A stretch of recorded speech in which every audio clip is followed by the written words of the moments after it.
Прямо зараз я кручу педалі навколо світу і в цьому відео завершую подорож по Америках, аби продовжити в зовсім іншій частині світу, але з несподіваним стрибком у гості до українців. Далеченько вже заїхав, але хочу ще далі.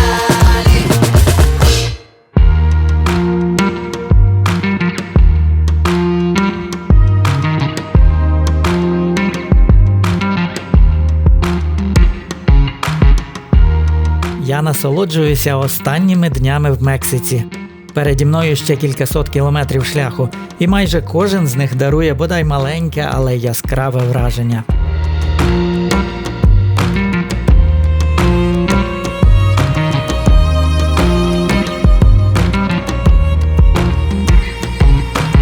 Вау, ніколи б не подумав, що дороги можуть стеляти пінопластом, як основа глибоко-глибоко.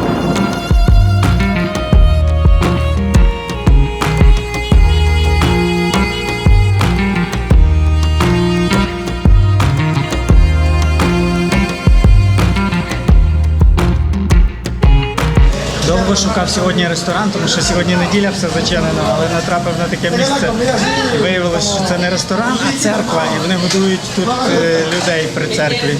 Я ще не запитував, чи повинен я платити, але я думаю, що не повинен.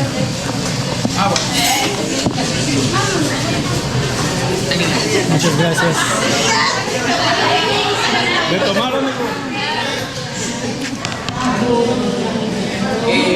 Esto es lo que tenemos. What is esto? Jamaica. Jamaica. Yo soy un diácono de la iglesia, una persona que Cristo rescató y que hoy le sirvo a Él. Y Él, por su gracia, me ha alcanzado y damos testimonio de lo que Cristo hizo por nosotros. Prácticamente el que imparto la palabra a través de mi testimonio, como Cristo nos alcanza y Él nos da vida eterna.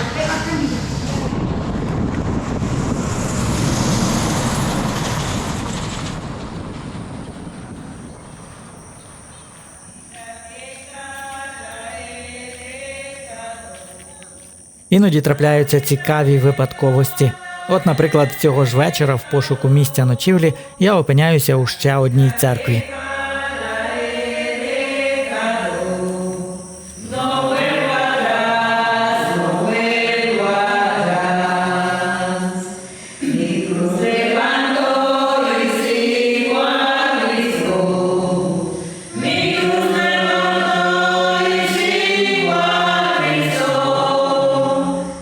Мені дозволили поставити намет під накриттям, вночі очікувався дощ. Я покидаю це місце на світанку.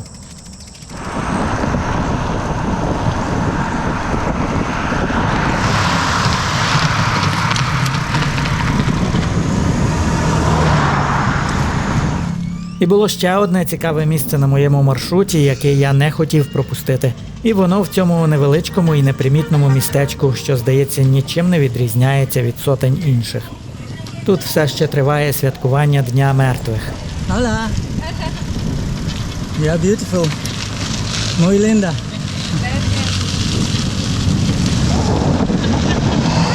Muy linda.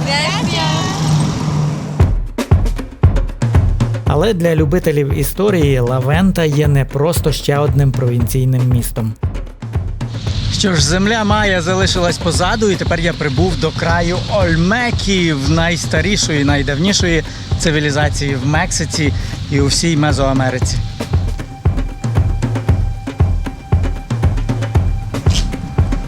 Gracias.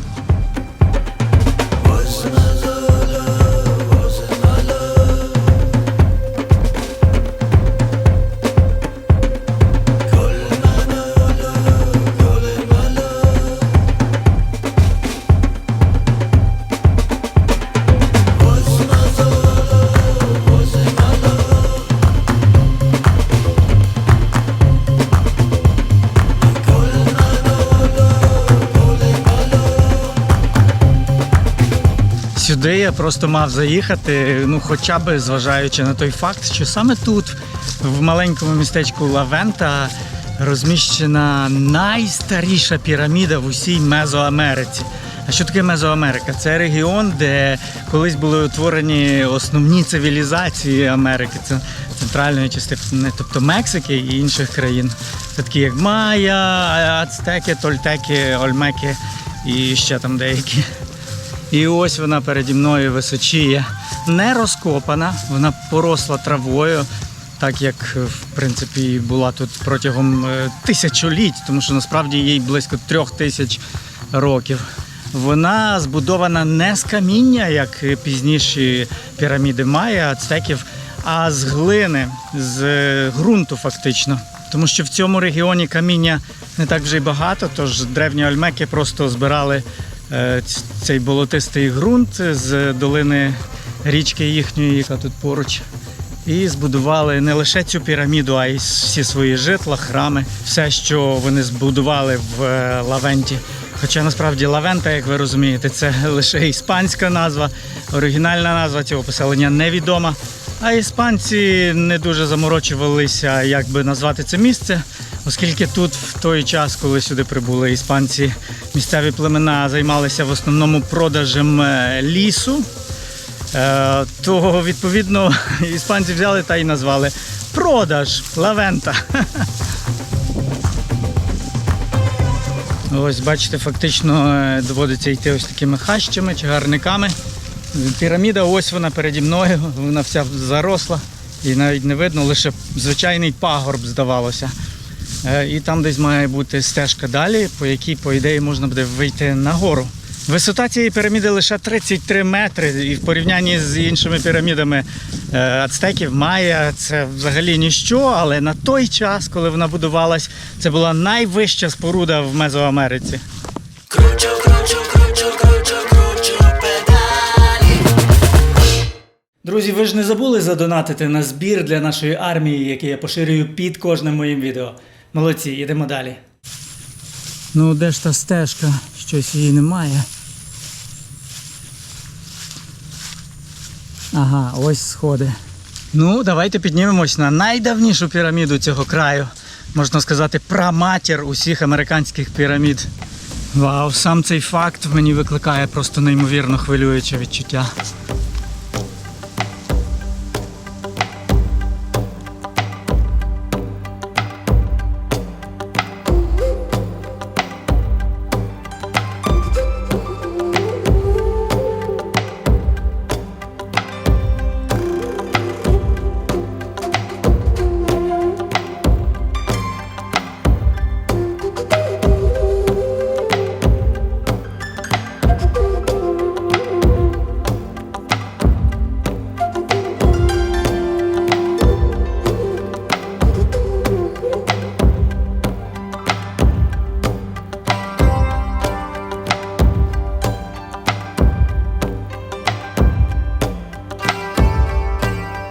Я так здогадуюсь, саме через те, що піраміда є земляною, її не розкопують, не розчищають, тому що це складно насправді зробити, значно складніше, ніж кам'яну будівлю.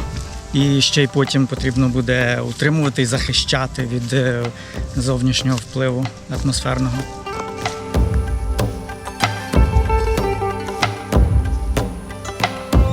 Тут біля піраміди містяться ще деякі інші артефакти, наприклад, ось такі от вівтарі, там 3 стелли, але найголовніші об'єкти знаходяться трошки там далі.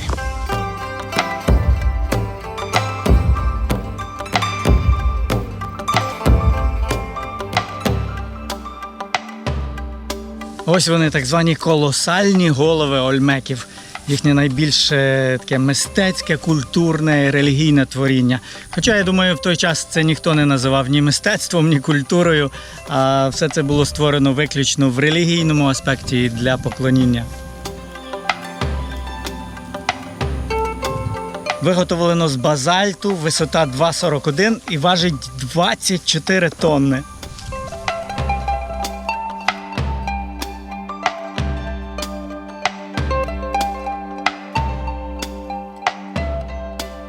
На жаль, все, що зараз можна побачити тут в Лавенті, це лише жалюгідні залишки тої цивілізації ольмеків, їхньої столиці, бо саме Лавента була столицею.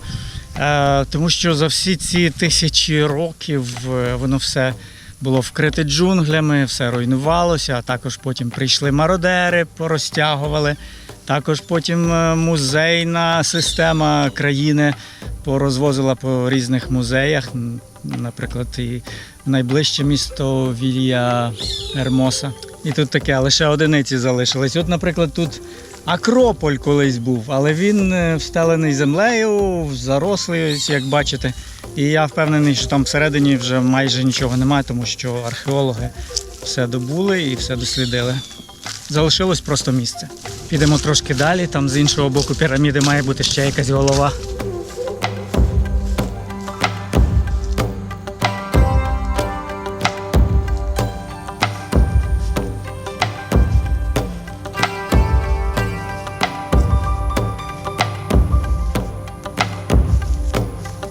Якийсь Ольмеко-Бабак чи Бабако-Ольмек.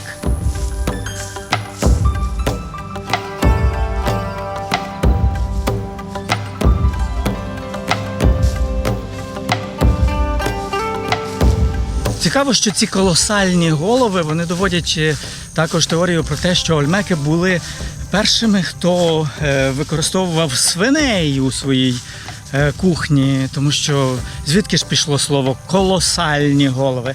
Звісно, що вони лежали коло сала. Ну добре, ви вже цю дурню від мене не слухайте.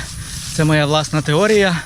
Оскільки я не маю жодного відношення до науки, то мені можна. О, тут хтось сидить. Привіт. А ти хто, Ольмече? Як тебе звати? Мовчиш.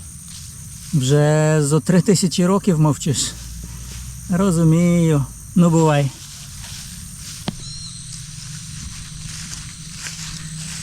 До речі, якщо ще через 3000 років людство все ще існуватиме, передай їм привіт від мене.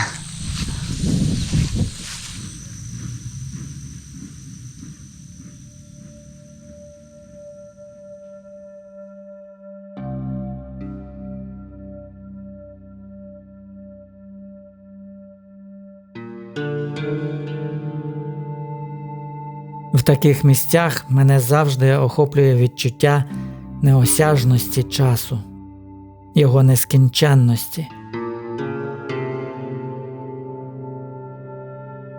І водночас, хоч як парадоксально, його незбагненної блискавичності.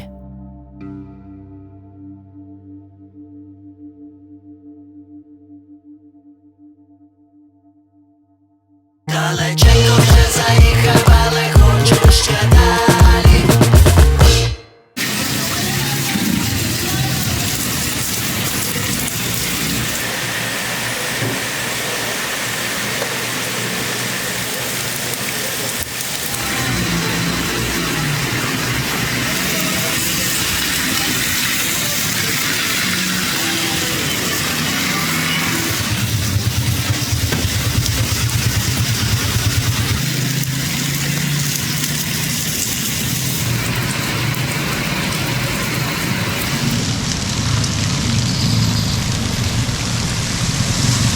Прийшов листопад і вже начебто сезон дощів мав би закінчуватися, але тут таке враження, що він тільки починається.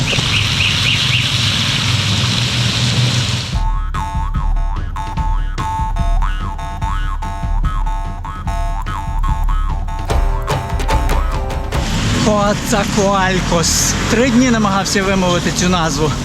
Коацакоалькос. Нарешті в мене це вийшло.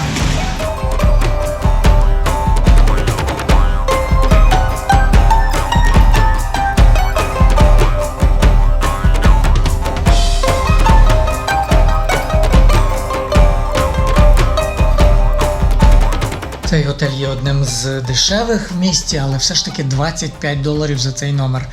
Не дешево. І це тому, що в Мексиці загалом ціни на житло не є такими низькими, як було в Колумбії, в Еквадорі чи тим паче в Перу. Там за $8-10 можна було навіть кращий номер, як цей, отримати.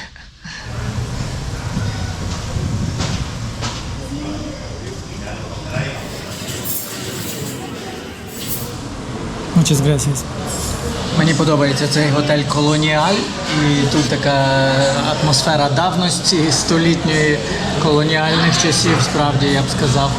І тут такий ресторанчик є, тут можна пообідати відразу. Я ось замовив супчик, але він, звісно, м'ясний, тому що, як я вже казав, Мексика і вся Латинська Америка – це край не для вегетаріанців. Хоча б взяти, до прикладу, магазин м'ясний тут поруч біля готелю. Його назва «Сукарне. Ваше м'ясо». Як вам? Крейзі. Ну, я не є 100% вегетаріанцем, але я не завжди хочу їсти щось м'ясне. Проте знайти тут щось без м'яса – це ще та задачка. І отже, цей супчик з рисом, з додатками і з такими паляничками, це все називається консоме. Воно йде в комплекті. Ось ці от їхні тортії, хлібці. Практично завжди їх подають в тканинці, в якомусь рушничкові, щоб були теплі. Oh, gracias. Ну і також я взяв емпанади, дуже поширені тут. Із сиром була опція без м'яса, і це вже добре.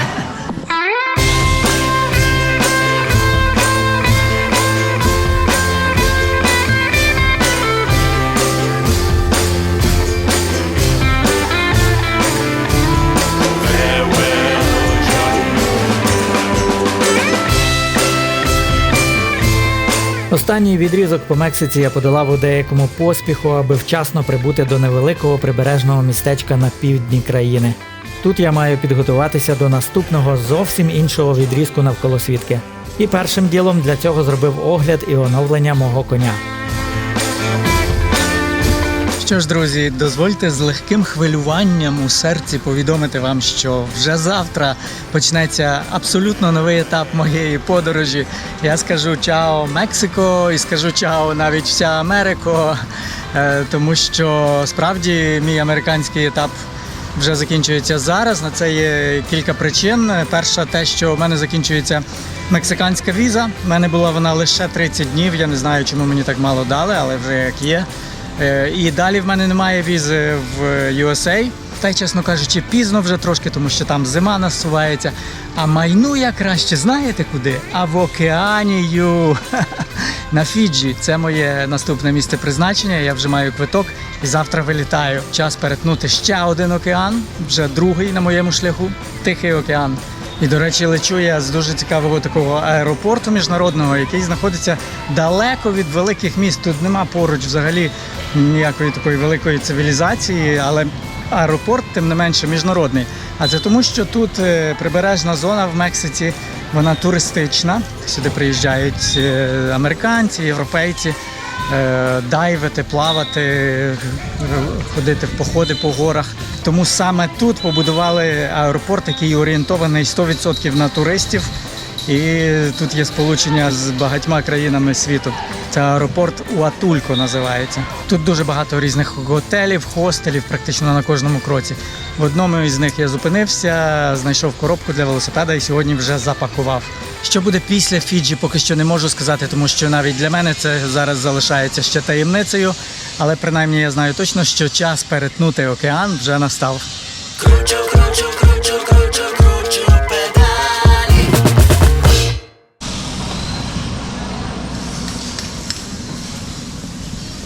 А як вам вигляд цього аеропорту? Крутий, правда?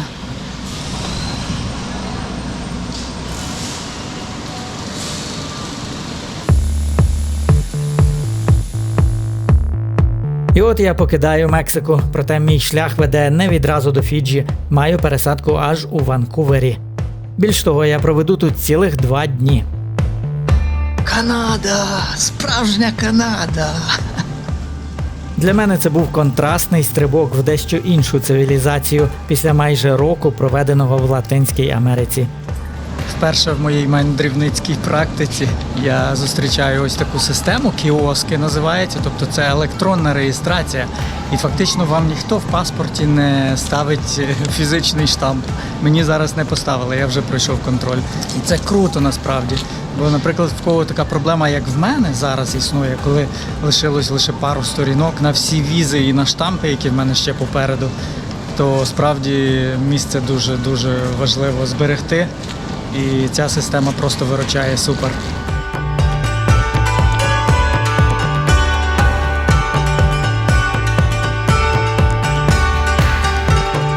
Але найприємнішим цього вечора було те, що мене тут зустрічали. А хто мене зустрічає? Мене зустрічають українці. Привіт. Привіт, Давай знайомитись. Я Михайло. Володя. приємно. Дякую, що запросив. Та без питань. Ми завжди своїм раді.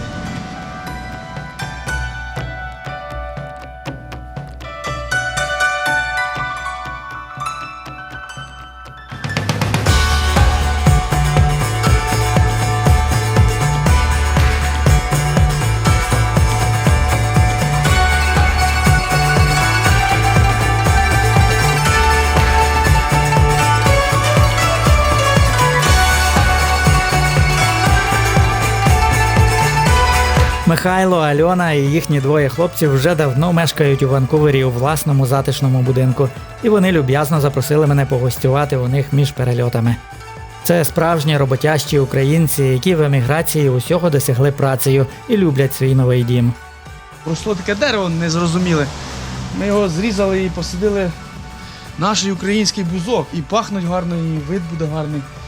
Спеціально так зробили. Троянда прямо до неба пнеться. А, троянда, вже зима на носі, а троянди розцвіли. Вау. Так. І вон ще одна, так? У нас тут. Не так ще холодно, значить, якщо троянди розцвіли. Але для мене це просто холодрига. Я вже давно відвик від цього. Осінь, ось яка справжня осінь з листям жовтим, дивіться, клени. І, ну я не пам'ятаю, коли це було. Напевно, аж в Англії в останній раз.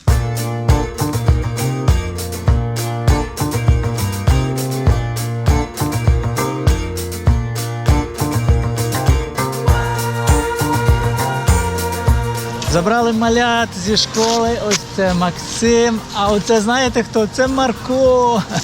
І це дивовижно, що в Михайла і в Альони також є синок Марко, так само як в мене Марко. Як ти, Марко? Як твої уроки були? Ти любиш школу? Так. Класно. А що тобі найбільше подобається? Малювання, наприклад, або ще щось? Ми там малюємо. Малюєте? Ага. А ти вже вмієш, наприклад, писати? Так. Круто, молодець. Максим, а ти трошки розкажи, що тобі подобається найбільше? Мені подобається спортзал, мені подобається, там ми там вчимо волейбол, і там ще якісь ігри граємо, і ще математика інтересна. І ще нас там інколи, і ще ми обично після того, коли ми поїмо, коли йдемо на двір, ми обично читаємо потім. Ага. Мені ще так подобається. А є ще українські діти інші в школі? Ні, тільки я і ще моя подружка. Там ще є 3 вчительки українські. 3 вчительки. Ага. То ти маєш з ким розмовляти українською? Да. Дощ починається. Ванкуверська погода.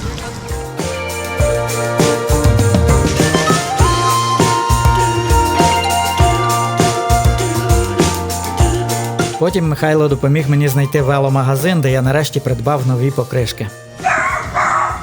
І тут же біля магазину я мав ще одну прекрасну зустріч і навіть купу подарунків. Ось ще один українець, який зі мною захотів просто зустрітись. Каже, хоч я живу за 160 кілометрів, але можна я приїду тебе побачу. Це Роберт.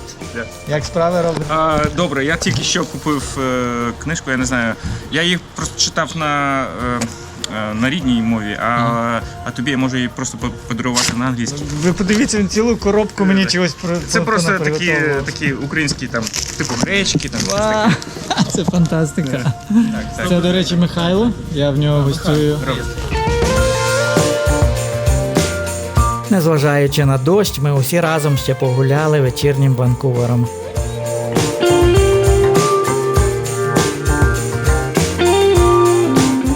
Привіт, Макс. Привіт, Марко. Ще одне файне співпадіння. В день мого відльоту у Михайла якраз був день народження. Прийшли його друзі-українці, і це була, мабуть, найкраща заключна нота мого короткого візиту до Ванкувера.